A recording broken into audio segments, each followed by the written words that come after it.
कैसे हैं आप सभी लोग। स्वागत है आपका आपके अपने YouTube channel for the ranker पर। दोस्तों, आज मैं लेकर आया हूं ग्रामीण परिवेश के महत्वपूर्ण क्वेश्चन जो आने वाली लेखपाल की परीक्षा के लिए बेहद महत्वपूर्ण हैं।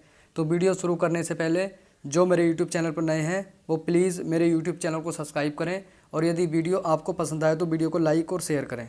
तो चलिए शुरू करते हैं। आज का पहला क्वेश्चन कह रहे हैं, देखिए, उत्तर प्रदेश में किस वर्ष मनरेगा प्रारंभ की गई थी। तो उत्तर प्रदेश में 2006 में मनरेगा को प्रारंभ किया गया था। अगला क्वेश्चन आता है, उत्तर प्रदेश में ग्राम पंचायत के कार्यकाल की गणना कब से की जाती है। तो उत्तर प्रदेश में ग्राम पंचायत के कार्यकाल की गणना प्रथम बैठक की तिथि से की जाती है। इसका सी ऑप्शन सही हो जाएगा। अगला क्वेश्चन आता है, उत्तर प्रदेश सरकार ने पंचायती राज अधिनियम कब पारित किया था। तो उत्तर प्रदेश में पंचायती राज अधिनियम 1994 में पारित किया गया था। अगला क्वेश्चन आता है, भारतीय संविधान के किस अनुच्छेद के तहत राज्यों को पंचायतों के गठन का निर्देश दिया गया है। तो अनुच्छेद नंबर 40 में पंचायतों के गठन का प्रावधान किया गया है। अगला क्वेश्चन आता है, उत्तर प्रदेश में ग्राम प्रधान का चुनाव कैसे होता है। तो उत्तर प्रदेश में ग्राम प्रधान का चुनाव प्रत्यक्ष रूप से होता है। इसका ये ऑप्शन राइट हो जाएगा। अगला क्वेश्चन आता है, तहसील स्तर पर सरकारी निकायों को क्या कहा जाता है। तो तहसील स्तर पर सरकारी निकायों को कहा जाता है पंचायत समिति। इंपॉर्टेंट है, इसका ये ऑप्शन राइट हो जाएगा।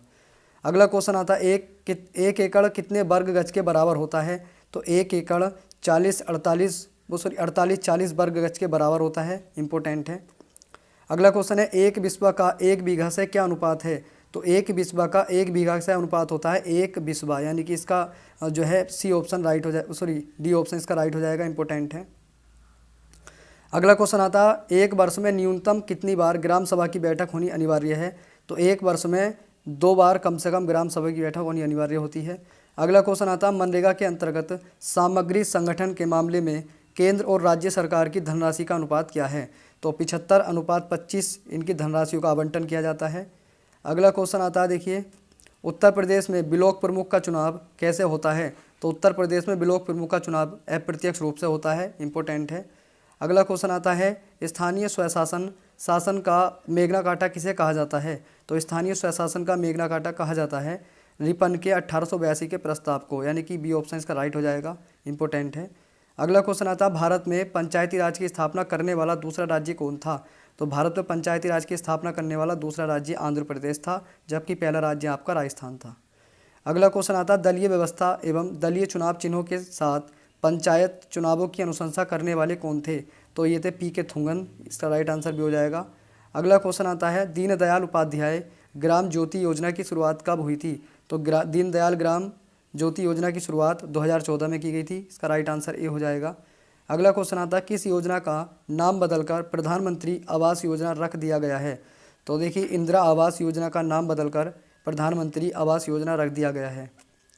अगला क्वेश्चन आता है, पहली योजना का संबंध किससे है। तो पहली योजना का संबंध है एलपीजी की सब्सिडी का पैसा उपभोक्ताओं को सीधे खाते में भेजने से, यानी कि इसका डी ऑप्शन राइट हो जाएगा। इंपॉर्टेंट है। अगला क्वेश्चन आता है, किसान क्रेडिट कार्ड योजना की शुरुआत कब की गई थी। इंपॉर्टेंट है। किसान क्रेडिट कार्ड योजना की शुरुआत 1998 में की गई थी। इसका डी ऑप्शन राइट हो जाएगा। इंपॉर्टेंट है। अगला क्वेश्चन आता है, निर्मल ग्राम पुरस्कार का संबंध किस से है।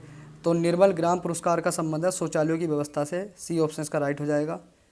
अगला क्वेश्चन आता है, उत्तर प्रदेश में ग्राम प्रधान को हटाने हेतु आवश्यक मानक क्या है। तो ग्राम प्रधान को हटाने के लिए मतदान करने वाले सदस्यों का 2/3 भाग जो है प्रधान को हटा सकता है। अगला है, किसी व्यक्ति के लिए पंचायत का सदस्य बनने के लिए न्यूनतम आयु क्या है। तो देखिए, पंचायत सदस्य बनने के लिए न्यूनतम आयु 21 वर्ष की होती है। इंपॉर्टेंट है। अगला क्वेश्चन आता है, एक ग्राम में ग्राम वार्डों से चुने हुए कितने सदस्य होते हैं जिन्हें पंच कहा जाता है। तो देखिए, पहले 5 से 9 थे, लेकिन वर्तमान में जो है 7 से 17 हैं। इसका राइट आंसर सी हो जाएगा। अगला क्वेश्चन आता है, भू कृषि का रिकॉर्ड निम्नलिखित में से कौन सा है। तो भू कृषि का रिकॉर्ड जो है, देखिए, इसका राइट आंसर खतौनी है। कहीं कहीं देखिए इसका राइट आंसर जो है गिरदावरी भी दे रखा है, लेकिन जो है ये प्रीवियस सेट के क्वेश्चन है तो इन्होंने जो है इसको खतौनी माना है। तो इसका राइट आंसर डी हो जाएगा, खतौनी। अगला क्वेश्चन आता है, जिला अस्पतालों के लिए भारतीय लोक स्वास्थ्य मानकों के अनुसार 10 लाख जनसंख्या वाले प्रत्येक जिले में कम से कम कितने बिस्तर होने चाहिए। तो कम से कम 300 बिस्तर यहाँ पर होने चाहिए। अगला क्वेश्चन आता है, 1 बीघा कितने हेक्टेयर के बराबर होता है। तो 1 बीघा बराबर होता है 0.2529 हेक्टेयर के, यानी कि ए ऑप्शन इसका राइट हो जाएगा। अगला क्वेश्चन आता है, देखिए कृषि में युग्म पैदावार का आशय क्या क्या उगाने से है। तो कृषि में युग्म पैदावार का मतलब होता है एक ही साथ दो फसल उगाना, यानी कि इसका बी ऑप्शन सही हो जाएगा। एक ही साथ जब दो फसलें उगाई जाती है तो उसको युग्म कृषि युग्म पैदावार कहा जाता है। अगला क्वेश्चन आता है, निम्नलिखित में से कौन सा ग्राम्य विकास का एक कार्यक्रम नहीं है। तो देखिए सार्वजनिक वितरण प्रणाली इसका एक हिस्सा नहीं है, इसका राइट आंसर भी हो जाएगा। अगला क्वेश्चन आता है, ग्रामीण इलाकों में गर्मियों में दलहनी फसलें कौन सी हैं। तो ग्रामीण इलाकों में गर्मियों में जो दलहनी फसलें उगाई जाती हैं ये मूंग, उड़द और अरहर और लोबिया, यानी कि ये ऑप्शन का राइट हो जाएगा। अगला क्वेश्चन आता है, जिला ग्राम विकास अधिकरण का क्या कार्य है। तो जिला ग्राम विकास अधिकरण का कार्य होता है सभी उपयुक्त सभी, इसका राइट आंसर हो जाएगा। ग्रामीण विकास के लिए योजना बनाना, शासन, पंचायतों का आवंटन, विकास परियोजना का अनुमोदन, ये सभी कार्य होते हैं जिला ग्राम्य विकास के। अगला क्वेश्चन आता है, देखिए उत्तर प्रदेश में उर्दू प्रशिक्षण एवं अनुसंधान केंद्र कहाँ पर स्थापित है। तो ये लखनऊ में पड़ेगा, इसका राइट आंसर आपका सी हो जाएगा, इंपॉर्टेंट है। अगला क्वेश्चन है, जहाँ तीन गाँवों की सीमा मिलती है वहाँ पर जो चिन्ह होता है उसे क्या कहते हैं। तो उसको सिद्धा कहते हैं, ये ऑप्शन इसका राइट हो जाएगा। अगला क्वेश्चन आता है, भारतीय ग्रामीण समाज को मुख्यतः किस प्रकार बांटा जा सकता है। तो भारतीय ग्रामीण समाज जो है ये जनजातीय समाज भी है और कृषक समाज भी है, यानी कि ये ऑप्शन इसका सही हो जाएगा। अगला क्वेश्चन आता है, ग्रामीण समाज की मूल इकाई क्या है। तो ग्रामीण समाज की मूल इकाई परिवार को माना जाता है, इंपॉर्टेंट है। अगला क्वेश्चन आता है, महाल शब्द का अर्थ क्या है। तो महाल शब्द का अर्थ होता है देखिए गांव, ये ऑप्शन इसका राइट हो जाएगा।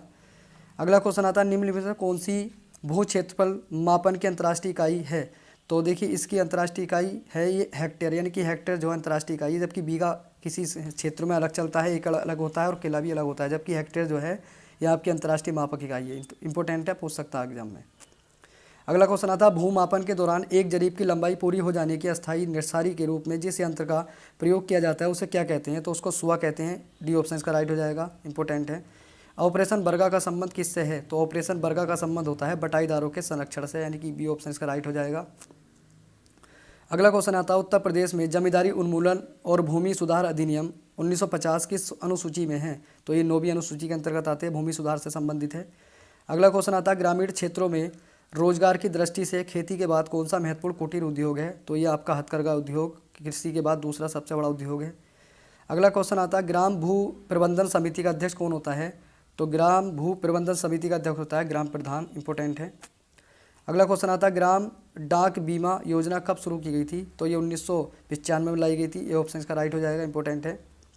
अगला क्वेश्चन आता है, खतौनी में लेखपाल परिवर्तन किससे करता है। तो ये लाल रोशनाई से करता है, यानी कि लाल निशान से करता है। अगला क्वेश्चन आता है, एक गांव के सभी वयस्क व्यक्ति निम्न में से किसके सदस्य होते हैं। तो एक गांव के सभी व्यक्ति जो है ये ग्राम सभा के सदस्य होते हैं, इंपॉर्टेंट है। अगला क्वेश्चन आता है, ग्रामीण अर्थव्यवस्था का मुख्य आधार क्या होता है। तो ग्रामीण अर्थव्यवस्था का मुख्य आधार होता है कृषि उत्पादन एवं भूमि उपयोग कर फसलें उगाना और पशुपालन करना, यानी कि डी ऑप्शन इसका राइट हो जाएगा। आगे क्वेश्चन आता है, धुरिया लोक नृत्य किस क्षेत्र का है। तो धुरिया आता है आपका बुंदेलखंड का, बी ऑप्शन इसका राइट हो जाएगा। अगला क्वेश्चन आता है, राष्ट्रीय जल नीति कब लागू की गई थी। तो राष्ट्रीय जल नीति 1987 में लागू की गई थी। अगला क्वेश्चन आता है, अपर्णा किसकी किस्म है। तो अपर्णा देखिए मटर की किस्म है, इंपॉर्टेंट है, किस्मों के बारे में भी एग्जाम में पूछा जाएगा आपके।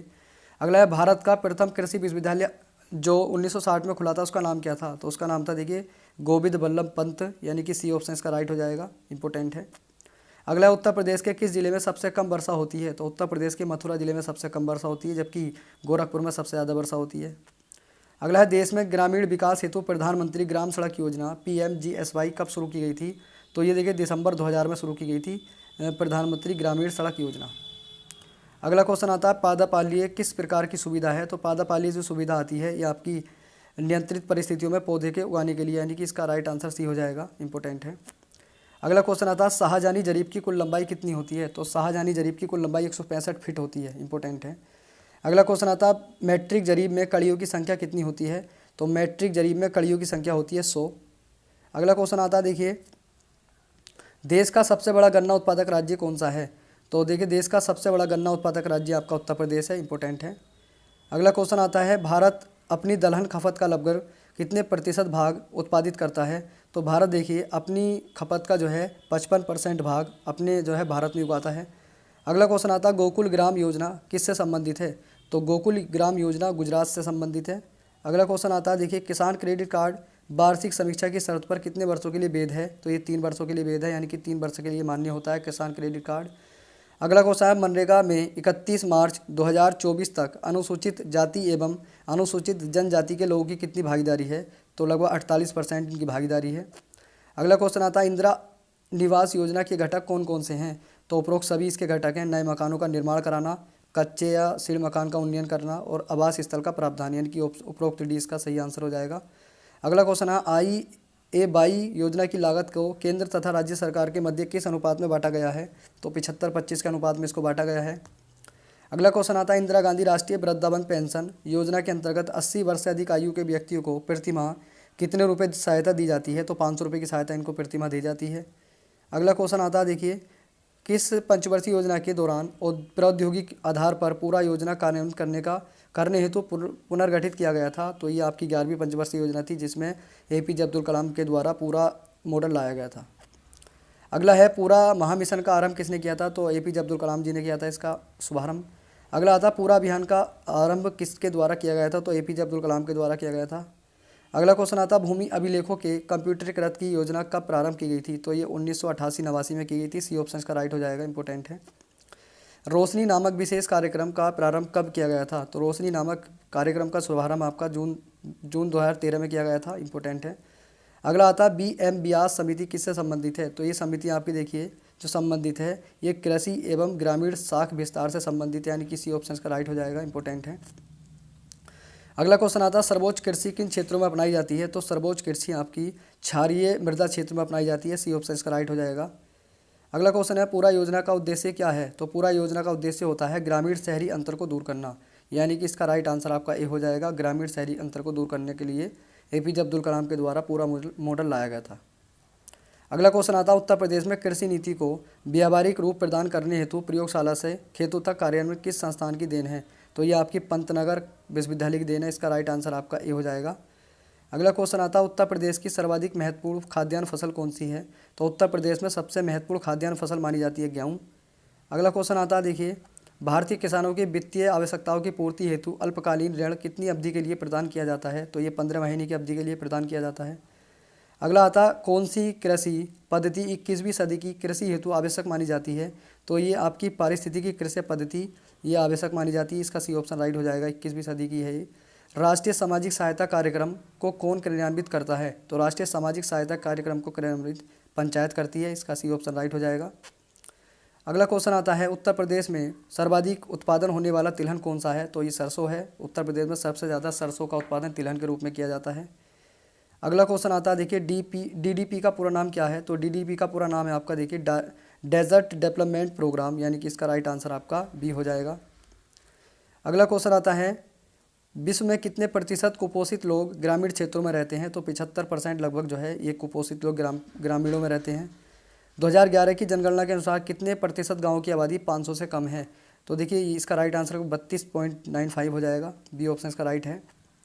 अगला क्वेश्चन आता है ग्रामीण विकास विभाग कब अस्तित्व में आया था, तो ग्रामीण विकास विभाग की स्थापना 1974 में की गई थी। ए ऑप्शन का राइट हो जाएगा। अगला आता है उत्तर प्रदेश में प्रमुख रूप से आम की किस्म का उत्पादन किया जाता है, तो दशहरी और चौसा आम की किस्म का सबसे ज़्यादा उत्पादन उत्तर प्रदेश में किया जाता है। अगला क्वेश्चन है सब्जियों की व्यापारिक खेती से सब्जी की व्यापारिक खेती को क्या कहा जाता है, तो इसको ओलेरीकल्चर कहा जाता है। इसका राइट आंसर बी हो जाएगा। अगला क्वेश्चन है देखिए खेती की वह कौन सी प्रणाली है जिसमें किसान का राज्य से सीधा संबंध होता है, तो ये काश्तकारी होती है। बी ऑप्शन का राइट हो जाएगा। अगला है 100 से 200 सेंटीमीटर वर्षा वाले क्षेत्रों में किस प्रकार की खेती की जाती है, तो वहाँ पर आर्द्र कृषि की जाती है। इसका बी ऑप्शन राइट हो जाएगा, इंपॉर्टेंट है। राष्ट्रीय खरपतवार विज्ञान अनुसंधान केंद्र कहाँ पर स्थित है, तो ये जबलपुर में स्थित है। बी ऑप्शन का राइट हो जाएगा। अगला है निम्नलिखित में से किस स्थान का दशहरी आम विश्व प्रसिद्ध है, तो मलिहाबाद का दशहरी आम विश्व प्रसिद्ध है, इंपॉर्टेंट है। अगला है मनरेगा में अकुशल मजदूरों के लिए कौन सी निधि प्रदान की गई थी, तो देखिए मनरेगा में जो है आपकी केंद्र सरकार के द्वारा ये नीति प्रदान की गई थी, इंपॉर्टेंट है। अगला है ग्रामीण स्तर पर मनरेगा के तहत कार्यान्वयन एजेंसी कौन सी है, तो ग्राम पंचायत इसके लिए जिम्मेदार होती है। बी सी ऑप्शन का राइट हो जाएगा। अगला क्वेश्चन आता है मनरेगा में सोशल ऑडिट कब किया गया था, तो मनरेगा में सोशल ऑडिट कब किया जाता है, तो ये 6 माह के अंतर किया जाता है। इसका राइट आंसर भी हो जाएगा। अगला क्वेश्चन है हरित क्रांति का सर्वाधिक सकारात्मक प्रभाव किसके उत्पादन पर पड़ा था, तो ये गेहूं के उत्पादन पर सबसे ज़्यादा इसका प्रभाव पड़ा था। अगला है बंजर भूमि विकास कार्यक्रम कब आरंभ हुआ था, तो बंजर भूमि विकास कार्यक्रम 1980-90 में आरंभ किया गया था। इसका राइट आंसर आपका सी हो जाएगा। अगला क्वेश्चन आता है मनरेगा के अंतर्गत कौन सोशल ऑडिट समिति का चयन करता है? तो ग्राम सभा करती है, इंपॉर्टेंट है। अगला है मनरेगा में महिलाओं को का कोटा कितना होता है? तो मनरेगा में महिलाओं का कोटा 1/3 होता है, इसका राइट आंसर ए हो जाएगा, इंपॉर्टेंट है। भारतीय ग्रामीण समाज को मुख्य रूप से किस प्रकार में बांटा जाता है? तो जनजातीय समाज और कृषक समाज दोनों के अंतर्गत आता है भारतीय समाज।